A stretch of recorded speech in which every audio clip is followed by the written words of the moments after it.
संक्षिप्त ब्रह्मवैवर्त पुराण ब्रह्मखंड अध्याय 5।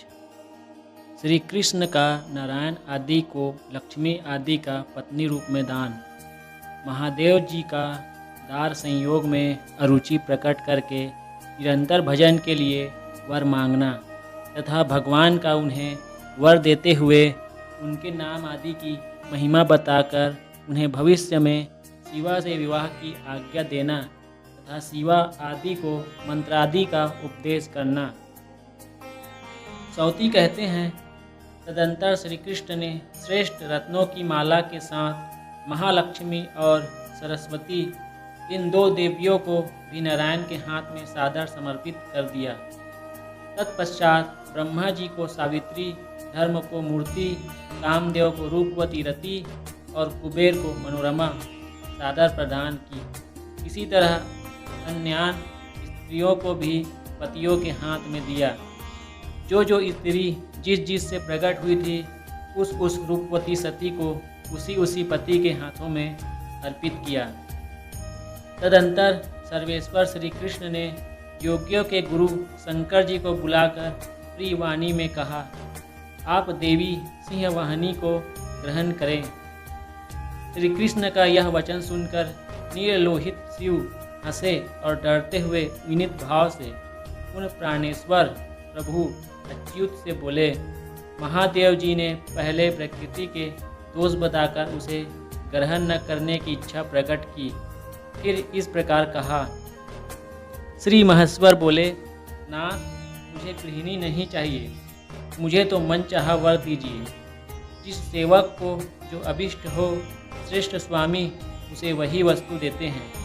मैं आपकी भक्ति में लगा रहूं, आपके चरणों की दास्ता सेवा करता रहूं, यह लालसा मेरे हृदय में निरंतर बढ़ रही है। आपके नाम जब से, आपके चरण कमलों की सेवा से मुझे कभी तृप्ति नहीं होती है। मैं सोते जागते हर समय अपने 5 मुखों से आपके नाम और गुणों का, जो मंगल के आश्रय हैं, निरंतर गान करता हुआ सर्वत्र विचरा करता हूँ। मेरा मन कोटि कोटि कल्पों तक आपके स्वरूप का ध्यान करने में ही तत्पर रहे, भोग इच्छा में नहीं। यह योग और तपस्या में ही संलग्न रहे। आपकी सेवा, पूजा, वंदना और नाम कीर्तन में ही इसे सदा उल्लास प्राप्त हो। इनसे विदित होने पर यह उद्विग्न हो उठे। संपूर्ण वरों के ईश्वर आपके नाम और गुणों का स्मरण, कीर्तन, श्रवण, जब आपके मनोहर रूप का ध्यान, आपके चरण कमलों की सेवा, आपकी वंदना, आपके प्रति आत्मसमर्पण और नित्य आपके नैवेद्य प्रसाद का भोजन, यह जो 9 प्रकार की भक्ति है, उसी को मुझे श्रेष्ठ वरदान मानकर दीजिए। प्रभु, राष्ट्रीय आपके समान ईश्वर की प्राप्ति सालोक्य, आपके समान लोक की प्राप्ति सारूप्य, आपके समान रूप की प्राप्ति सामीप्य, आपके निकट रहने का सौभाग्य साम्य, आपकी समता की प्राप्ति और लीनता, आप में मिलकर एक हो जाना अथवा सायुज्य की प्राप्ति, मुक्त पुरुष, ये 6 प्रकार की मुक्तियाँ बताते हैं।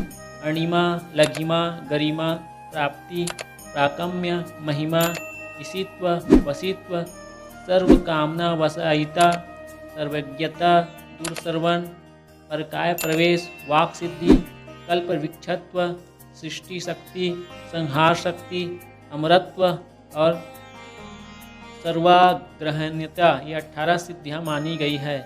सर्वेश्वर, योग, तप, सब प्रकार के दान, व्रत, यश, कीर्ति, वाणी, सत्य, धर्म, उपवास, संपूर्ण तीर्थों में भ्रमण, स्नान, आपके सिवा अन्य देवता का पूजन, देव प्रतिमाओं का दर्शन, 7 द्वीपों की 7 परिक्रमा, समस्त समुद्रों में स्नान, सभी स्वर्गों के दर्शन, ब्रह्मपद, रुद्रपद, विष्णुपद तथा परम पद, ये तथा और भी जो अनिर्वचनीय वांछनीय पद है, वे सब के सब आपकी भक्ति के कलांश की 16वीं कला के बराबर भी नहीं है। महादेव जी का यह वचन सुनकर भगवान श्री कृष्ण हंसे और उन योगी गुरु महादेव जी से यह सर्व सुखदायक सत्य वचन बोले। श्री भगवान ने कहा, सर्वयोगियों में श्रेष्ठ सर्वेश्वर शिव, तुम पूरे 100 करोड़ कल्पों तक निरंतर दिन रात मेरी सेवा करो। सुरेश्वर, तुम तपस्वियों जनों, सिद्धों, योगियों, ज्ञानियों, वैष्णवों तथा देवताओं में सबसे श्रेष्ठ हो। शंभो, तुम अमरत्व का लाभ करो और महान मृत्युंजय हो जाओ। मेरे वर से तुम्हें सब प्रकार की सिद्धियां, वेदों का ज्ञान और सर्वज्ञता प्राप्त होगी।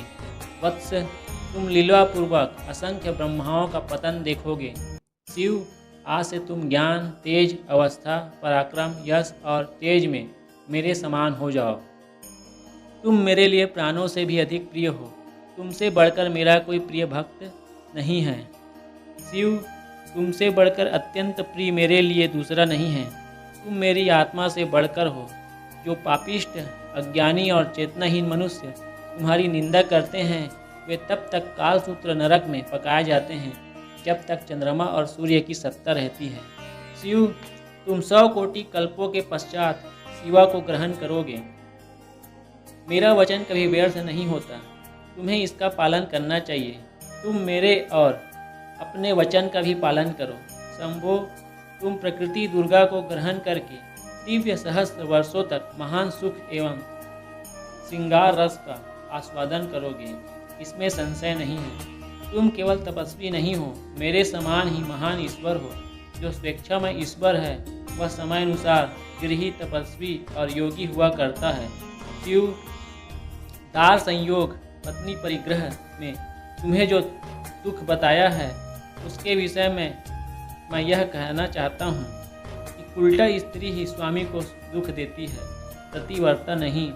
जो महान कुल में उत्पन्न हुई है, कुलीन एवं कुल मर्यादा का पालन करने वाली है, वह स्नेहपूर्वक उसी तरह पति का पालन करती है जैसे माता उत्तम पुत्र का। पति पतित हो या अपतित, दरिद्र हो या धनवान, कुलवती स्त्री के लिए वही बंधु, आश्रय और देवता है। जो नीच कुल में उत्पन्न हुई है, जिनमें माता पिता के बुरे शील, स्वभाव और आचरण का सम्मिश्रण हुआ है, तथा जो पर पुरुष के उपभोग में आने वाली है, अवश्य वे ही स्त्रियां सदा पति की निंदा करती हैं। जो पति को हम दोनों से भी बढ़कर देखती और समझती है, वह सती साध्वी स्त्री गोलोक में अपने स्वामी के साथ कोटि कल्पों तक आनंद भोगती है। शिव, यह वैष्णवी प्रकृति शिव प्रिया होकर तुम्हारे लिए कल्याणमयी होगी, अतः मेरी आज्ञा से लोक कल्याण के निमित्त उस साध्वी को भार्या रूप से ग्रहण करो। तदंतर भगवान श्री कृष्ण ने शिवलिंग के स्थापन और पूजन का महान फल बतलाते हुए कहा, जो महादेव महादेव और महादेव का उच्चारण करता है, उसके पीछे मैं उस नाम श्रवण के लोभ से अत्यंत भयभीत की भांति जाता हूँ। जो मनुष्य शिव शब्द का उच्चारण करके प्राणों का परित्याग करता है, वह कोटि जन्मों के उपार्जित पाप से मुक्त हो मोक्ष प्राप्त कर लेता है। शिव शब्द कल्याण का वाचक है और कल्याण शब्द मुक्ति का। शिव के उच्चारण से मोक्ष या कल्याण की प्राप्ति होती है, इसलिए महादेव जी को शिव कहा गया है। धन और भाई बंधुओं का वियोग होने पर जो शोक सागर में डूब गया हो, वह मनुष्य शिव शब्द का उच्चारण करके सर्वथा कल्याण का भागी होता है। शिव पापनाशक अर्थ में है और वह मोक्षदायक अर्थ में। महादेव जी के मनुष्यों के पाप हंता और मोक्षदाता है, इसलिए उन्हें शिव कहा गया है। जिसकी वाणी में शिव यह मंगलमय नाम विद्यमान है, उसके करोड़ों जन्मों का पाप निश्चय ही नष्ट हो जाता है। शूलधारी महादेव जी से ऐसा कहकर भगवान श्री कृष्ण ने उन्हें कल्प वृक्ष मंत्र और मृत्युंजय तत्वगान दिया। तत्पश्चात वह सिंह वाहिनी दुर्गा से बोले। श्री भगवान ने कहा, वत्से, इस समय तुम गोलोक में मेरे पास रहो। फिर समय आने पर कल्याण के आश्रयभूत मंगलदाता शिव को पति रूप में प्राप्त करोगी। सुमुखी संपूर्ण देवताओं के तेज पुंज से प्रकट हो समस्त दैत्यों का संहार करके तुम सबके द्वारा पूजित होगी। तदंतर कल्प विशेष में सतयुग आने पर तुम दक्ष कन्या सती होगी और शिव की सुशीला गृहिणी बनोगी। फिर यज्ञ में अपने स्वामी की निंदा सुनकर शरीर का त्याग कर दोगी और हिमवान की पत्नी मेना के गर्भ से जन्म लेकर पार्वती नाम से विख्यात होगी। उस समय सहस्त्र दिव्य वर्षों तक तुम शिव के साथ विहार करोगी। तत्पश्चात तुम सर्वदा के लिए पति के साथ पूर्णता अभिन्नता प्राप्त कर लोगी। सुरेश्वरी, प्रतिवर्ष प्रशस्त समय में समस्त लोकों में तुम्हारी शरतकालिक पूजा होगी। गांव और नगरों में तुम ग्राम देवता के रूप में पूजित होगी तथा विभिन्न स्थानों में तुम्हारे पृथक पृथक मनोहर नाम होंगे। मेरी आज्ञा से शिव रचित नाना प्रकार के तंत्रों द्वारा तुम्हारी पूजा की जाएगी। मैं तुम्हारे लिए स्त्रोत और कवच का विधान करूँगा। तुम्हारे सेवक ही महान और सिद्ध होंगे तथा धर्म, अर्थ, काम और मोक्ष रूप फल के भागी होंगे। माता, पुण्य क्षेत्र भारतवर्ष में जो तुम्हारी सेवा पूजा करेंगे उनके यश, कीर्ति, धर्म और ऐश्वर्य की वृद्धि होगी। प्रकृति से ऐसा कहकर भगवान ने उसे काम बीज क्लीम सहित एकादशाक्षर मंत्र का उपदेश दिया, जो परम उत्तम मंत्र आज कहा गया है। फिर विधि पूर्वक ध्यान का उपदेश दिया तथा भक्तों पर अनुग्रह करने के लिए श्री श्रीं माया ह्रीं तथा काम बीज क्लीम बीज सहित दशाक्षर मंत्र का उपदेश दिया। साथ ही सृष्टि के लिए उपयोगी शक्ति और मनोवांछित वस्तु प्रदान करने वाली संपूर्ण सिद्धि देकर भगवान ने प्रकृति को उत्कृष्ट तत्वज्ञान भी प्रदान किया। इस तरह उसे त्रयोदशाक्षर मंत्र देकर जगदीश्वर श्री कृष्ण ने शिव को भी स्त्रोत और कवच दिया। ब्रह्मन फिर धर्म को भी वही मंत्र और वही सिद्धि एवं ज्ञान देकर कामदेव, अग्नि और वायु को भी मंत्र आदि का उपदेश दिया। इसी प्रकार कुबेर आदि को मंत्र आदि का उत्तम उपदेश देकर विधाता के भी विधाता भगवान श्री कृष्ण सृष्टि के लिए ब्रह्मा जी से इस प्रकार बोले। श्री भगवान ने कहा, महाभाग विधे, तुम सहस्त्र दिव्य वर्षों तक मेरी प्रसन्नता के लिए तप करके नाना प्रकार की उत्तम सृष्टि करो। ऐसा कहकर श्री कृष्ण ने ब्रह्मा जी को एक मनोरम माला दी। फिर गोप गोपियों के साथ वे नित्य नूतन दिव्य वृंदावन में चले गए। अध्याय 5 समाप्त।